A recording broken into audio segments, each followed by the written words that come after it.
and welcome back to Truth Talks. Today's conversation is about courage and obedience and the kind of faith that keeps building even when the future feels uncertain. I want to introduce you to a woman who chose not only to fight for her life, but to pour her life out for others. Her name is Deborah Ann Martin. And Deborah Ann is an author whose work spans poetry and bilingual children's books and reflective self help. And her stories are rooted in personal experience and written with a mission to uplift, teach, and empower readers of all ages. Titles like Cuddles and Roars, Joy's Hat Collection, and The Farmer Girl blend entertainment with emotional depth. Deborah writes in English and Spanish to better serve the underserved bilingual communities, and she's inspired by her friends and her own experiences. She's committed to bridging cultural gaps through inclusive storytelling. And here's the part that really got me.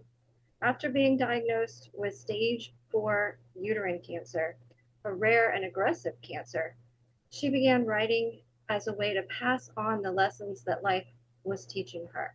And her books and blogs reflect a deep commitment to resilience and truth and transformation. So I'm very honored to have her. Welcome, Deborah. Thank you very much. I'm honored to be here. And since it's my first blog, it's exciting, because you start writing and you're just writing one book and then you're just moving on. And then all of a sudden, now I'm putting my face out here and it's kind of scary, but exciting as well. Yeah, this is just us talking. You know, we met at a hotel lobby of all places. I was in West Virginia and just have a little small part in a movie that was filming there. And on our last day of filming, she was checking in, and I think you needed some water or something. And I was like, "Hey, we've got No, I some." need a Diet Coke. And That's it's like they didn't have no Diet Coke in the machine, and I just needed a caffeine fix. And so, the ways that God just brings people together is so varied. But we got to talking, and it really was amazing to meet you and to learn about you and everything that you're doing. So that's why I wanted to be able to bring you on and talk to you. I So appreciate you're welcome. it. So take us back to that moment when you heard the diagnosis. What did that feel like? Um, so I kind of had an idea to begin with because before I got the diagnosis, because when I had a hysterectomy 2 years before, and I had a mass on my uterus, and it was a fibroid.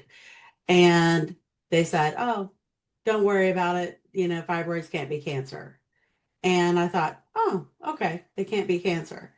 And then um, fast forward a year and a half, and I was having some little symptoms of things, and I asked the doctor to do an ultrasound, and we found three big giant masses in there. And if I wouldn't have, the doctor ran all the normal tests, and I said, "Can you please, please, please?" I said, "Since I had a hysterectomy, maybe it's related to, some people's uterines drop. Bladders drop." I said, "Maybe it might be related to something like that." And so the doctor, she's like, "Okay, I'll give you that." So then she ran the test and then she called me and she says, "You have three baby-sized head tumors in your belly." And when you're heavy, you don't feel any different or look any different. And so then um, it was kind of shocking to say, when the doctor told me that. And I'm like, okay, I know cancer is cells that continually grow. And so something is wrong. Um, Something is causing me to have these masses, first the one for the hysterectomy and now these. So I was starting to question every single thing. And um, the doctor referred me to the oncology, and the oncology doctor, she's like, well, why don't you we're going to send you to a cancer doctor, an oncologist. And she said, um, when I went there, my son, he's like, Mom, that bump on your back, that, you think is a muscle thing, why don't you have the doctor check it out? Because you're going to a doctor. I said, I ain't going to go to that doctor, a cancer doctor, and say, ew, I got a bump on my back. And I said, because, I think it's muscle related. And so when I happened to, tell the doctor, feeling stupid, she's like, uh, we're going to just go ahead and biopsy that. And I said, okay. So then, when you get diagnosed with cancer, everything goes fast, but then it goes slow at the same time. There's a Mhm. whole lot of information, a whole lot of different things. And so she biopsied it. And then the next day she calls me and she says, we're going to have to do some things really quick. She said, because you have uterine leiomyosarcoma. And first I had to spell it because it's like, how can you Google something Yeah. if you don't even know how to spell that big long word? So it's hard when you're being thrown into the lion's den with all these different doctors and all these different procedures, and you're overwhelmed as it is, and then you're trying to process the emotional stuff, and you have to also tell your family, and you have to tell your friends. And the sad part is you have to pick everybody else up. Yeah. It's And like you can't be the one who's devastated because right. you tell people and they start crying, and now you're, oh, it's going to be okay, when you really don't know if it's going to be okay. Mm. But one thing that you did do is you chose to advocate for yourself in a very intentional way. What gave you the courage to do that? Um, I realize the doctors, they have 15 to 20 minutes to spend on your stuff. And it's not that the doctors don't want to spend more time, but the insurances and all the different requirements says they have to have so many patients. And so I know that doctors do not have time. And I have all the time in the world. And I thought, I'm going to learn everything I can, because when I go into all these appointments and they're telling me to do this and do this and do this, I can understand what they're saying, because I honestly had no clue about this cancer. I didn't know anything about cancer itself. I didn't know anything. So I had to start all that research. And by learning stuff, I went into support groups online. I went up to all these different avenues to gain information that I could. And the National Leiomyosarcoma had a Facebook group, and they're the ones who suggested, because mine was morcellated, which means it was cut up inside me, then that means it spreads all over the place. So I have a cancer that spreads naturally, and then when it got morcellated, it spreads astronomically. So they said, get genetically tested. So when they had suggested that, I got genetically tested for me and also the tumor, because then I have information. And by advocating to get those tests, because it's not something that people do. It's not something that they naturally offer. Mm-hmm. Um, so I asked for it. And that's how I gained knowledge about my tumor. And I researched that stuff. And my treatments, even today, is based on those genetic tests. because now the treatments are based on my body and not standard treatments. If you don't advocate for yourself, then they have no choice but to do standard treatments and not gear things toward you. So it's good to advocate. What would you say to a woman that just feels intimidated or afraid to speak up for her own care? Um, my sister is that person. And so she's an introvert. And for the longest time, she just let the doctors, they said, hey, this is that. And she just did whatever they said, not questioning the medications, not questioning any of that stuff. And um, so she had a doctor who was a heart doctor, and she has heart issues, that ended up getting arrested for Medicaid fraud. And so she's having to learn the hard way that, she has to learn for herself.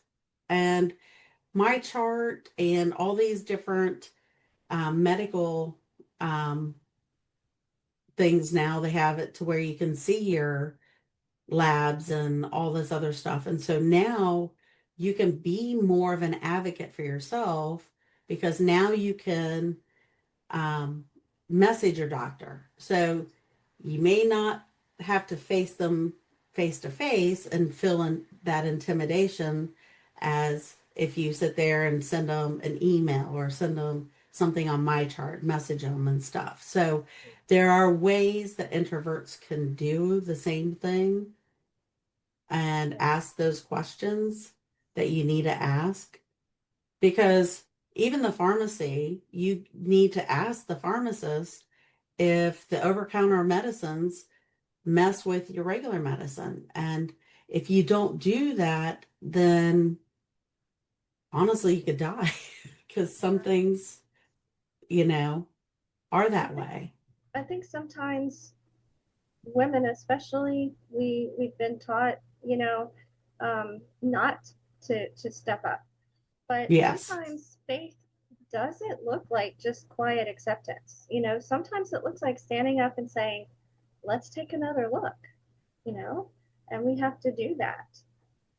Um, but I know, I brought in faith because my audience is Christian women, and sometimes we do say, well, it's in God's hands, and, I'll let it. But you shared that you questioned everything that God had given you. What did that season look like for you? Um, so it was, in general, life sometimes is very difficult.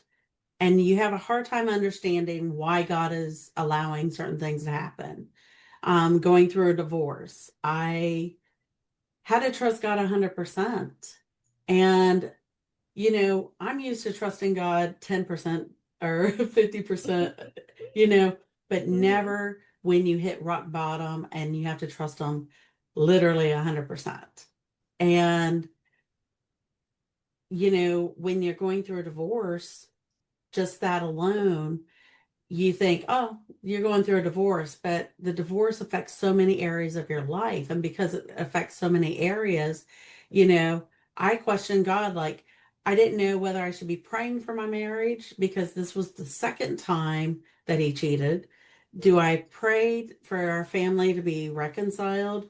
Do I wasn't sure what I'm supposed to do. So then I just started doing the things that I should do for survival. So it's like you're dealing with your finances, you're dealing with kids who are having a hard time too. And there's so many avenues, and you're just constantly questioning, God, why are you letting this happen? But um, I just thought, well, God, you should fix him. You should fix the marriage. You should fix our family. But what God showed me was that I needed fixed. So it was, I had to deal with issues from my childhood. I had to deal with now the rejection, the self-esteem issues that come with getting a divorce. And I was fixing all those things. And what changed in my life was that there was a homeless guy who met me in the Walmart parking lot. And he said, I am here to tell you that God said, you're not going through one problem, you're going to go through a lot of problems, but He's here and He sees you through it. And in the end, you will understand, you know, why you're doing it. So fast forward years from now, um, when I moved to West Virginia, I got a good pay raise and I put that money into the health savings account. And so when I started going through all this cancer stuff, because I trusted him to move to West Virginia when I lived in Virginia, and uh, I started getting my life and individual areas of my life cleaned up and understood why I went through some things. And I learned all those that life lessons and all that wisdom that comes with it that God gave me. Mhm. And it was like I gained peace and I gained understanding and I enjoy my life now.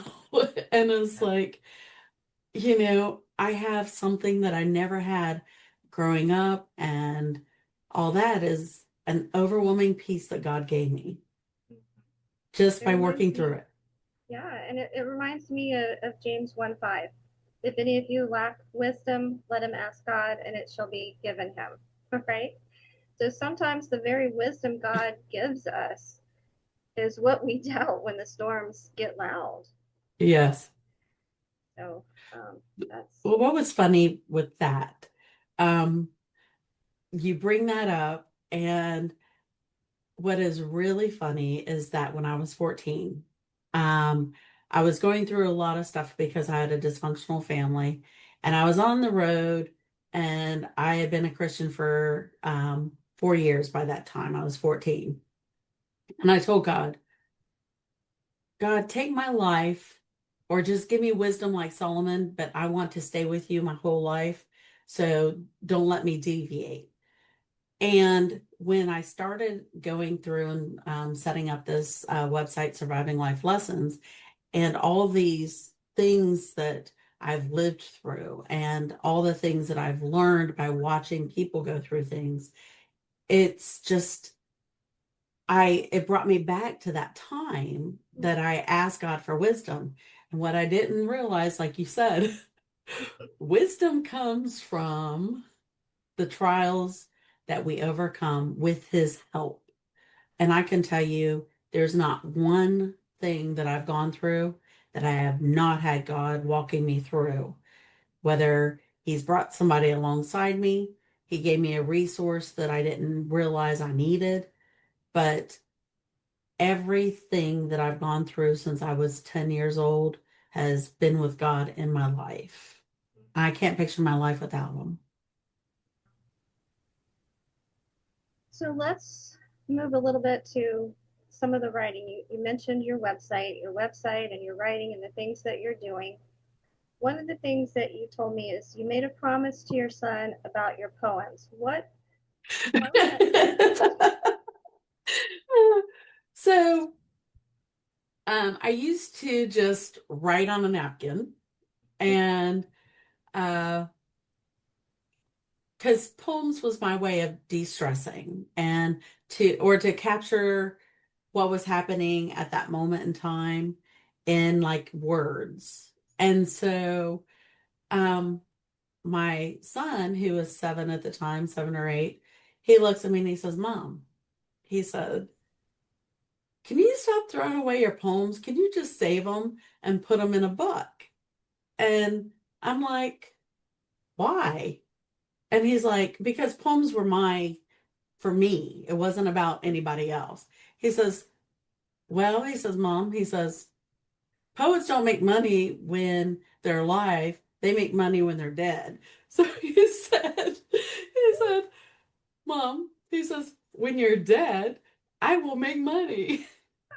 Now, fast forward, my son is almost 40 now, so he was like 35. Uh, at this point in time, I thought, well, if we're going to make some money, I've been diagnosed with a cancer. Maybe I should be putting these things into a book. But plus, on top of that, is like I had like over 1,000 poems, Hmm. and I still have a bunch I haven't published yet. And so I told him, I said, I was like, maybe I need to just uh, take them off the hard drive because they will wipe my hard drive off my computer and they'll be using it for video games. Hmm. So I would have saved them for nothing. So that's a story of my 7-year-old son who uh, actually inspired me to start writing, and keeping my stuff. So, Yeah. So it kind of started maybe as just a funny thing with you and your son, but I think you really took it to heart because you yes. saw some young lives that were lost to heartbreak, and you chose to say, "I'm going to use my writing and everything that you've gone through to actually bring hope into the world." So, what stirred all of that in you? So, my book, Love and Heartache Moments, was my first book. And I thought, I'm diagnosed with cancer. And I thought, if that is the only thing I can get published, my friend Gary Vincent, he is with Burning Bulb, and he's like, he was working with me, and he said, Deb, he says, if you want, he says, I'll sit there and help you get it published. And I'm like, okay. So we went through and I helped him with his website while he sat there and published the Love and Heartache Moments. But it was more about the, there was a couple of kids who, there was like three of them who committed suicide where I was working.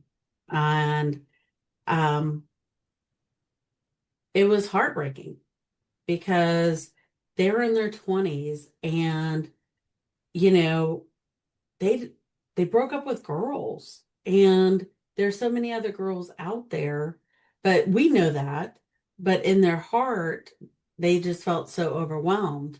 So when I put together Love and Heartache Moments, I put here's when you first start loving somebody, then here's when things kind of crash, and then here's so the things that I learned after my divorce, some of the self-help stuff, the life lessons, then I put that into the next chapter. And then I did the dating one, which whew, dating after your divorce was an interesting thing. Mm, Um, but then I put, as the final thing that, you know, there is hope. There is that second love. God made us to where we're loving people. So you may not love another person the same exact way as you love that one, but God has a plan for you and He has a love for you. And I wanted to make sure people had hope in that. Then after that, I just kept writing and writing, writing and writing. Um, yeah. and that's where I'm at now. Yeah, there's something beautiful about a woman who refuses to let her pain be wasted, right?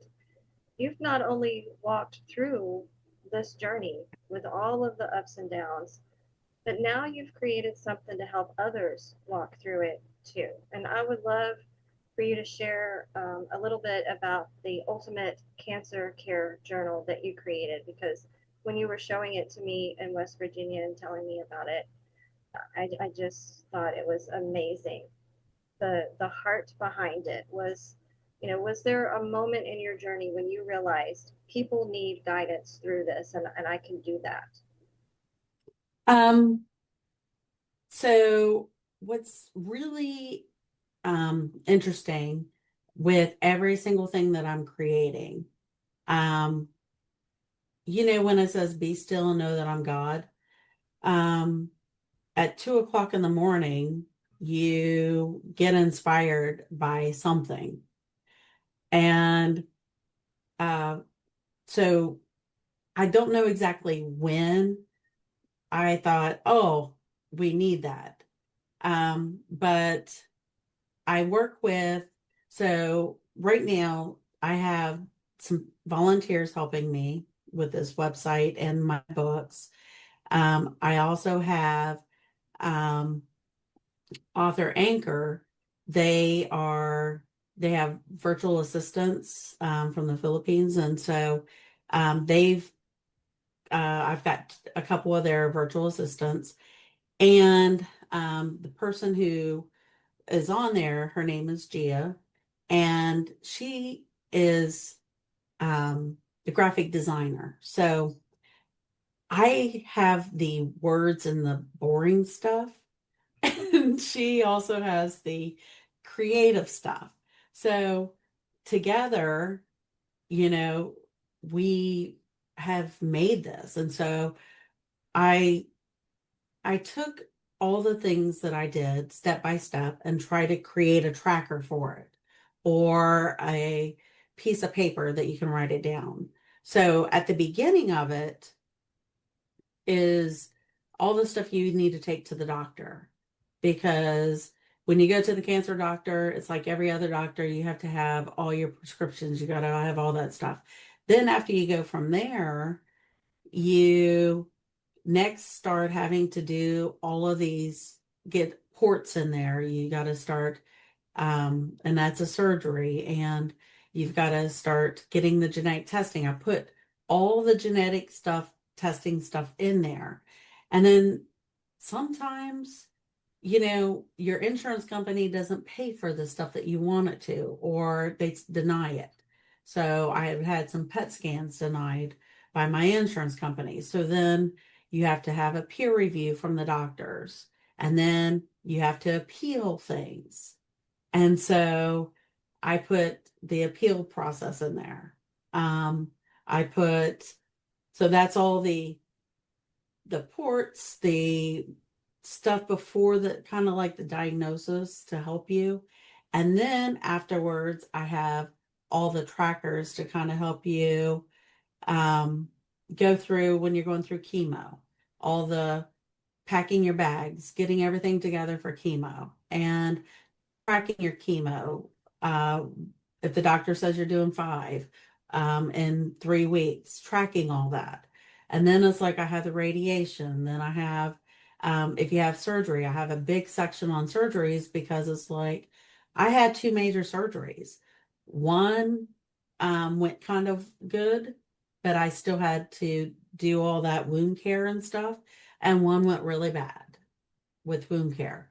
And so I put all those trackers in there. So that way, when you have a surgery, knowing what things to remember to take to the hospital with you and all that other stuff.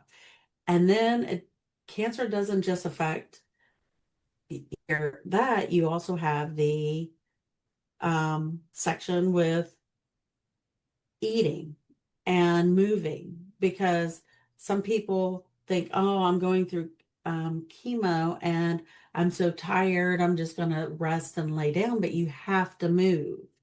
You got to get all that stuff out of your system, and your body will atrophy, and then your health goes down. So um, I was blessed. I had a grandson who would love to walk me down to the stop sign. And so Joey's hat is based on the things that my grandkids did for me. So I wore hats and all that stuff. So both the tracker, it deals with health and it also deals with, we have journals in the back so that way you can talk about your spiritual stuff or you could just talk about the things that's affecting you. Um, but Joey's hats is to tell people how to tell kids about cancer. And I had a hard time with that. I had to tell my grandkids. How do you tell your grandkids that, you have a cancer that you may die? You know? that was my hardest one, was telling them. And so I put together Joey's hats. So then that way we could explain, the processes and stuff. And the nurse in there, my son was is a nurse, and so the guy in there is the cartoon character, my son. So it's like, um, so it's to me, it was kind of personal because it's like I wore hats and my grandkids, my daughter's kids, they, shaved and all that stuff. And it's like, it was just a hard time in my life that my family was there. And, they did cute things to kind of help me and, get me some of the stuff that I need. And so I wanted to pass that because, again, I don't know what my time here is. And so if I can leave something behind, that all that wisdom that I had, if it can help one person, you know, Yeah. So the books that you have help the family and the generations and talking to children, grandchildren, little ones, explaining it, helping get through it. And yes, the journal is more than a diary, because I think some people see the word journal and they think it's just for me to write about. But you actually no, have all those trackers and all of the information, so for someone who just got that cancer diagnosis, that's who what this are, is for. yeah, so what are the kind of things that the journal is going to help them think through, because they're kind of maybe even numb at that moment. So that's what I was saying earlier is I've no matter what you're going through, there is a tracker in there for it. There's whatever you need to get through it. Like I didn't keep track of my port, and your port, like other things, medical devices, doctors give you the information. Well, I didn't keep that information because you Right. get so much information from the hospitals and all that stuff that it becomes overwhelming, and you get stacks of information and you're reading information. And when I moved to Virginia, the ports here are different than they were in West Virginia. And so they asked me for my port number and my port information, and I didn't have it. Mm-hmm. So every lesson that I've learned, I put something in there for it. So the moment you get diagnosed, if you get the tracker, then it, gives you the information to take to the doctors and to walk through that whole cancer process. And when you're going through chemo, you forget a lot of stuff. And so I have things in there like keeping your passwords and your vet and your doctors and but also, like I said, the nutrition and all that stuff. We did put a little tiny section for journaling. Yeah, and that's important too, but it sounds like all the things that you had to learn the hard way, now this journal is helping others just kind of navigate through all of that more Yes. easily. Yes. And we talked before about how you advocated for yourself with the doctor, so having this journal, is that going to help them be able to step into that confidence to be an advocate for themselves? Definitely, because um, the hardest part is, like I said, sometimes you're going through your chemo and you have a question, and um, you can write down those questions.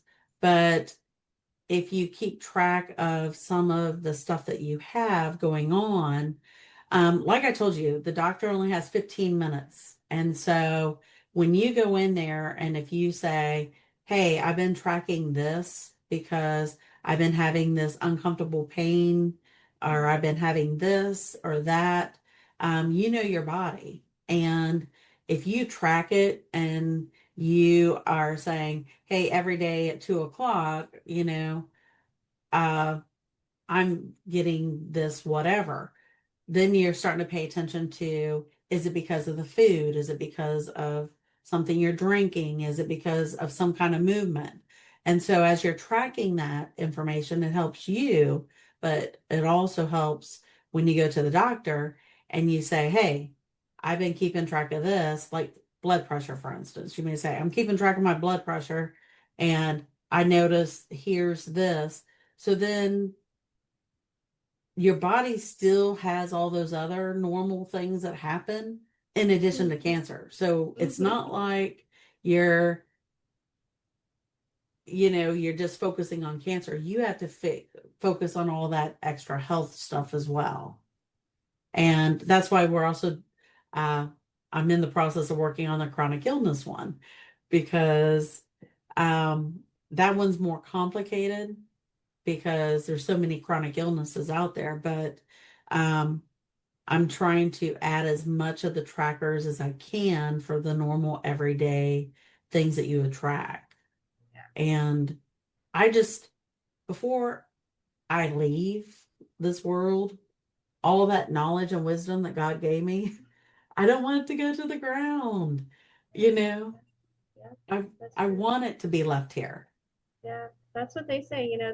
The richest place in the world is not, Dubai or Wall Street. It's the graveyard because everyone takes all of their great ideas and all of their talents and everything with them to the grave. So we don't want to do that. And this ties directly into what I teach with the truth mindset framework because it's moving from feeling helpless to being equipped. And I Right. really love that.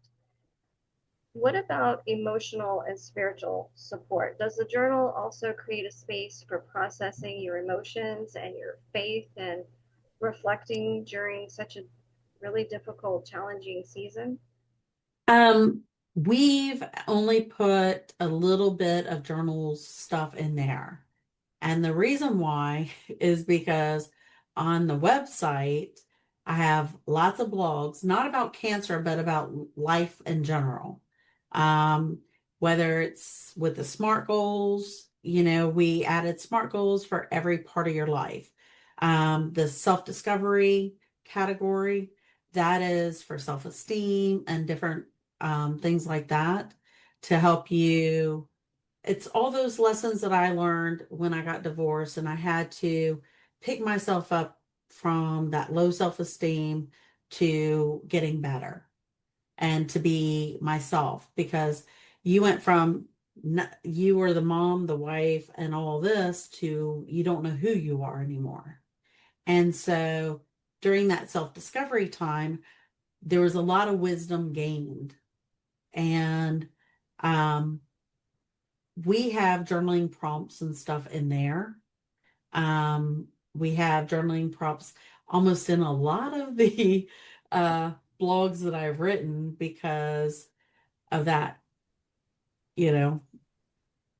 So we also created the Don't series, and that has a blog, but it also has the journal to go with it. And so for every chapter, there's a blog that goes with it because we wanted people to kind of have some understanding. And, like, for instance, if you were to go in and go to that blog, you could write your comments and stuff down on that blog. And so you have people's input as well as, Nice. mind you, we're in our infancy. So, But it is so, it really is so just comforting, because there's so many women that feel overwhelmed because they just don't yes, know what to do next. And so if you don't have a clear path, then you start getting afraid, right? The right, fear just fills in all that space where you just don't know what to do.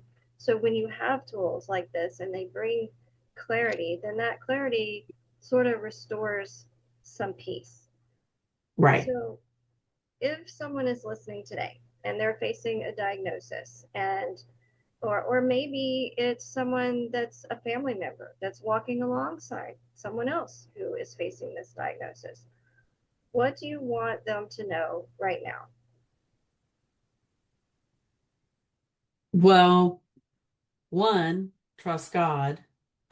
Two, when you say advocate for yourself, it's just understanding what's going on with your treatments and with your body. Because as you're having all these surgeries and you have,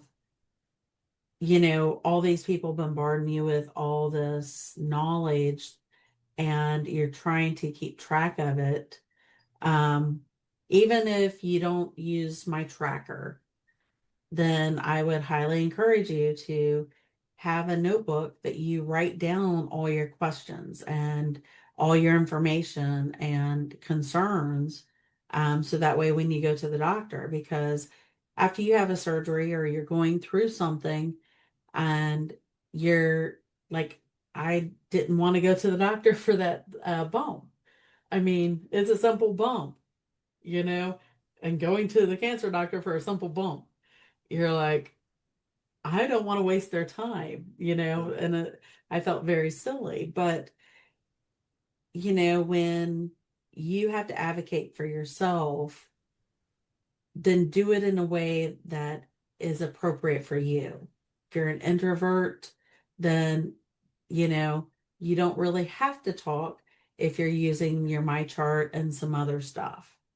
Um, the other thing is you can always bring a person in with you and you explain stuff to that person who is an extrovert and they will be very happy to advocate for you. And it may not be your family because my family has been supportive and they've been there, but there are times in my life that I don't want to burden my family with things. And so by having somebody else who's not your family, sometimes that gives you a peace of mind also. But it can also help you get closer to your family as well. Mm-hmm. Well, there's something really powerful about a woman who turns her survival into a roadmap for others. And Deborah, I'm going to make sure that we include information that will be below the video so people can find out how to contact you, how to get the journal, or anything that they need. Um, just tell us just briefly, as just our signing out here, the vision that you're building, this place where people can share their overcoming stories, why it's so important that people don't walk through all of this struggle alone. And something powerful you said, life problems don't happen in isolation. So just, So the website is called Surviving Life Lessons. And what we're trying to do is build a one-stop shop for support groups. And so what that means is that when you sign up for different groups, then underneath your profile name, you have all those groups. So like when I was going through a divorce, I needed somebody to talk to about finances. I needed somebody to talk to about my children and all these different areas and then dealing with the divorce. And so I've put a whole divorce section in my blogs of navigating through all that, not just from my experience, but from some of the others. And so I've started blogging. We're starting to showcase some nonfiction and children authors in there also. I am putting my poetry in there and unlike most poetry sites, because I'm kind of geeky and nerdy, if you didn't know me. So I have the poems, and I also put all of that stuff that teachers like, because when you're in high school and stuff, and the teacher says, "Oh, what is this in the poetry?" and you're like, "How in the world can I figure that out?" So I have the cheat sheet. So I explain why I wrote that poem, what that poem meant to me and why I wrote that poem. And I also have that cheat sheet. Um, but we're starting to create journals, and we're also trying to create, um, so I told you the Don't series. I just completed my favorite journal of all right now is I love dragons. And Mm, so I created a whole like 10 series dragon coloring book with a journal. mm, And it's all in one because I had so much fun creating it. And it's yeah. like I spent so much time, and I kind of neglected all the other stuff on the website just so I can make these fun journals. But it's about enjoying life through the crazy. Hmm. Yeah, absolutely. Absolutely. But I did make the 5 year mark. So, um, so I had a 17% chance of surviving. 17 to 24 depends on which website. And because I self-advocated, I made the 5 year mark. And I am taking, because I did the genetic testing, I am taking medicine that is for breast cancer and one for lung cancer. Mm, So if I didn't get genetically tested, I would not have gotten those. So self-advocate. yeah. Thank you. Thank you Thank for your you. courage and your honesty and, for choosing to build something that's going to last well beyond this moment. And I just want you to know that what you're doing, it matters. Thank you. And thank you for having me on here. I appreciate your time. And to every woman who's watching, if there's something in Deborah's story that just stirred your heart today, if you felt seen, if you felt encouraged, or if you know someone who needs this kind of hope, I want to invite you to do something meaningful. Please leave a comment below the video. Share what stood out to you, or even just one word that describes what you're taking from this conversation, because you never know what someone else that comes and reads your words, they might find strength that they need today in hearing that, because we're not here just to listen to stories, but we're here to walk them out together. So until next time, be blessed. Thank you.